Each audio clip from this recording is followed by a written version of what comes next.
जसराम भाऊनं कशात झाली संध्याकाळ 6 वाजल्या. आता म्हणलं गिऱ्हाईक काय आता येणार नाही, कारण थंडी वाढली होती. दिवसभर गिऱ्हाईक झालं बऱ्यापैकी, पण तुम्ही काय रस्त्याला आला नाही, खूप वाट पाहिली. या नक्की या, उद्या या. आता कसं आहे, सगळं उरकायचं, सगळं सामान वगैरे मशीन धुवायची, सगळं टेबल खुर्च्या वगैरे सगळं लावायचं. सगळं टेबल खुर्च्या वगैरे आतमध्ये ठेवून घेतल्या, ग्लास वगैरे सगळं आत ठेवलं. ते आपली बघुले वगैरे सगळी होती, रसाई सगळी धुवायची होती. आपल्याला भरपूर काम होतं, कारण आपल्याला चुईट्या वगैरे सगळ्या भरायच्या होत्या. कारण नाही भरल्या तर घाण होईल, माशा वगैरे जास्त दमवतात. त्यासाठी आपण चुईट्या वगैरे सगळे भरून ठेवतो. त्याचबरोबर आपल्याला मशीन धुवायची होती. आपण अशी बघुले वगैरे सगळी धुवून घेतली चकाचकीमध्ये, कारण व्यवस्थित धुवायला पाहिजे. ते सगळं आतमध्ये नेऊन ठेवलं आपण, जार बी पाण्याचं आतमध्ये सगळं, टेबल खुर्च्या सगळं आपण आपल्या दुकानात ठेवतो आतमध्ये, बाहेर काही ठेवतच नाही.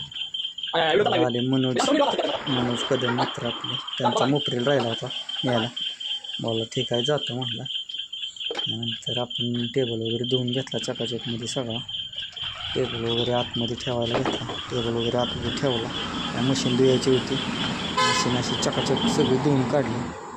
नेट वगैरे एका साईडला केलं. नेट जर ओलं झालं उद्या काय वाळणार नाही, त्यासाठी आपण नेट वगैरे सगळं काढून घेतलं. त्यानंतर गावाचे दोघं मित्र आले, त्यांनी विचारलं की गाव कुठलं आहे काय, असंच मजा करू. त्यानंतर आपण मशीन वगैरे धुवून घेतली चकाचक, तर कारण आपल्याला चुईट्या भरायच्या होत्या. मशीन सगळी आतमध्ये लावली, चुईट्या भरायला घ्यायच्या. उशीर भरपूर झाला होता, 6 वाजून गेलं, 6-6:30 वाजलेले. आपल्या असेच नवीन ब्लॉग पाहण्यासाठी आपल्याला फॉलो करा, आणि आपल्या असेच व्हिडिओ यूट्यूब चॅनलला बी आहेत. आपल्या प्रोफाईलला जाऊन बघा, त्या यूट्यूब त्या चॅनलला सबस्क्राईब करा. आणि असेच आपण नवीन ब्लॉग टाकणार आहे. तर बघा, ब्लॉग तुम्हाला आवडले तर लाईक करा, फॉलो करा, आणि यूट्यूबला जाऊन आपल्याला सबस्क्राईब करा. असे नवीन तुम्हाला ब्लॉग बघायला भेटतील. आपले कामाचे ब्लॉग असतात, फॅब्रिकेशनचं काम करतो, त्याचबरोबर आपली शेतीचं काम करतो. असे नवीन आपण ब्लॉग टाकत असतो. तर तुम्हाला ब्लॉग जर आपले आवडले नक्की लाईक करा, शेअर करा, आणि कमेंट पण करा तुम्हाला ब्लॉग कसं वाटलं. कारण सर्वजण ब्लॉग बघतात पण कमेंट कोण करत नाही. तर कमेंट केली तर आम्हाला कळते ब्लॉग कसं झाला कसं.